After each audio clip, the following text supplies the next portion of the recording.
राधे राधे। आंवला नवमी। कार्तिक मास की शुक्ल पक्ष की नवमी को आंवला नवमी कहते हैं। जैसे नाम से पता चलता है कि इस दिन आंवला वृक्ष की पूजा की जाती है। विधान: प्रातः स्नान करके शुद्ध आत्मा से आंवले के वृक्ष के नीचे पूर्व दिशा में बैठकर पूजन करना चाहिए। पूजन के बाद उसकी जड़ में दूध देना चाहिए। उसके बाद पेड़ के चारों ओर कच्चा धागा बांधना चाहिए। कपूर बाती या शुद्ध घी की बाती से आरती करते हुए 7 बार परिक्रमा करनी चाहिए।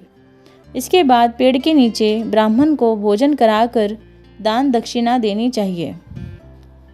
कथा: काशी नगरी में एक निसंतान धर्मात्मा तथा दानी वैश्य रहता था। एक दिन वैश्य की पत्नी से एक पड़ोसन बोली, यदि तुम किसी पराये लड़के की बलि भैरव के नाम से चढ़ा दो तो तुम्हें पुत्र प्राप्त हो सकता है। यह बात जब वैश्य को पता चली तो उसने अस्वीकार कर दिया, परंतु उसकी पत्नी मौके की तलाश में लगी रही। एक दिन एक कन्या को उसने कुएं में गिराकर भैरव देवता के नाम पर बलि दे दी। इस हत्या का परिणाम विपरीत हुआ। लाभ की जगह उसके बदन में कोढ़ हो गया। लड़की की प्रेतात्मा उसे सताने लगी। वैश्य के पूछने पर उसकी पत्नी ने सारी बात बता दी। इस पर वैश्य कहने लगे, गौवध, ब्राह्मण वध तथा बाल वध करने वाले के लिए इस संसार में कहीं जगह नहीं है। इसलिए तू गंगा तट पर जाकर भगवान का भजन कर तथा गंगा में स्नान कर, तभी तू इस कष्ट से छुटकारा पा सकती है। वैश्य पत्नी गंगा किनारे रहने लगी। कुछ दिन बाद गंगा माता वृद्धा का वेश धारण कर उसके पास आईं और बोली, तू मथुरा जाकर कार्तिक नवमी का व्रत तथा आंवला वृक्ष की परिक्रमा कर तथा उनका पूजन कर। यह व्रत करने से तेरा यह कोढ़ दूर हो जाएगा। वृद्धा की बात मानकर वैश्य पत्नी पति से आज्ञा लेकर मथुरा जाकर विधि पूर्वक आंवला का व्रत करने लगी।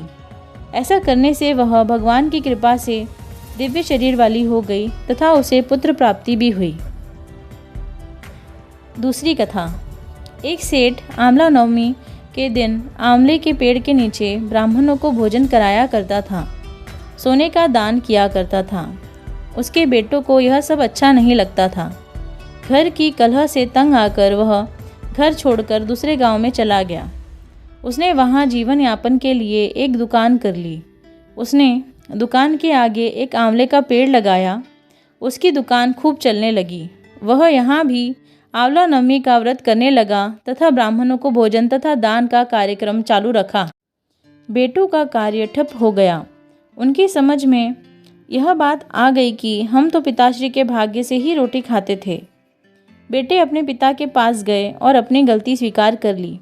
पिता की आज्ञा अनुसार वे भी आंवला पेड़ की पूजा करने लगे। उनके यहाँ पहले जैसी खुशहाली हो गई। ऐसी ही और कथाएं सुनने के लिए हमारे चैनल को सब्सक्राइब कीजिए, वीडियो को लाइक कीजिए। धन्यवाद।